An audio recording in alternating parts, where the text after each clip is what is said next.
14 अक्टूबर को बौद्ध अनुयायियों ने हर्षोल्लास के साथ धम्म चक्र प्रवर्तन दिवस मनाया। इस दौरान स्थानीय आम्बेडकर चौक में फुले आम्बेडकर सार्वजनिक जयंती समिति के तत्वाधान में बाबा साहेब की प्रतिमा पर माल्यार्पण कर उन्हें नमन किया गया। कार्यक्रम के दौरान पूज्य भदंत ने बौद्ध उपासक उपासिकाओं को पंचशील धारण कराया।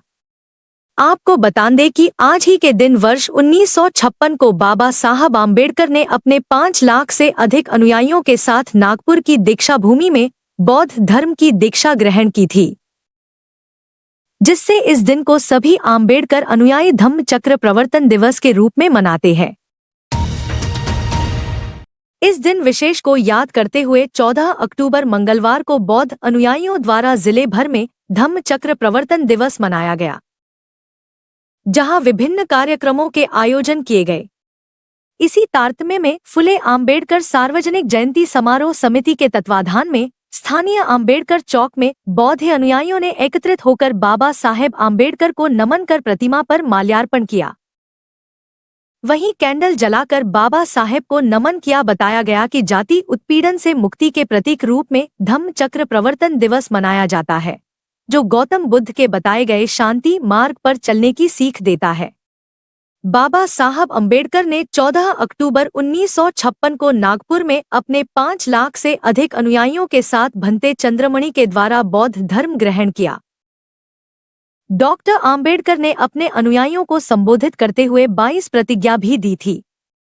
कार्यक्रम के दौरान पूज्य भंते द्वारा उपासक उपासिकाओं को धम्म देशना दी गई, जिसके उपरांत मंचीय कार्यक्रम, भीम गीतों पर ऑर्केस्ट्रा सहित अन्य आयोजनों के साथ देर रात कार्यक्रमों का समापन किया गया। जो दिन है 14 अक्टूबर 1956 को पवित्र नागपुर के पवित्र दीक्षा भूमि पर परम पूज्य बोधिसत्व बाबा साहब अम्बेडकर जी ने 7 लाख लोगों को बौद्ध धर्म की दीक्षा दी थी। वो विजयदशमी का दिन था, लेकिन प्रतीक के रूप में 14 अक्टूबर को सभी बौद्ध अनुयायी जो है, बाबा साहब को मानने वाले जो लोग हैं, वे धम्म चक्र प्रवर्तन दिन के उपलक्ष्य में बहुत हर्षोल्लास के साथ में मनाते हैं।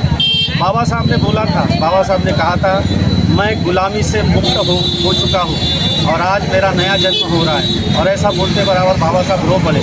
ये इसलिए कि बाबा साहब ने जो यातनाएं झेले, बाबा साहब के लोगों ने जो यातनाएं झेले, हजारों वर्षों से जो छुआछूत का भेदभाव था, जो असमानता थी और एक मनुष्य को मनुष्य जैसा मानने से इनकार करने वाली व्यवस्था को बाबा साहब ने छोड़कर बौद्ध धर्म की दीक्षा ग्रहण की गुरु चंद्रमणि जी से। और गुरु चंद्रमणि जी से बौद्ध धर्म की दीक्षा ग्रहण करने के पश्चात 7 लाख लोगों को 22 प्रतिज्ञा के माध्यम से बौद्ध धर्म की शिक्षा और दीक्षा दी। तो यह जो महत्व है, ये बौद्ध धर्म में बहुत बड़ा महत्व है। इंसानों को इंसानों जैसी मान्यता प्राप्त कराने वाला जो धर्म है, समानता, भाईचारा, मैत्री, करुणा और आपस में बंधुभाव, प्रेम बांटने वाला जो धर्म है, मानव को मानव समझने वाला जो धर्म है, वो भगवान बुद्ध का धर्म है।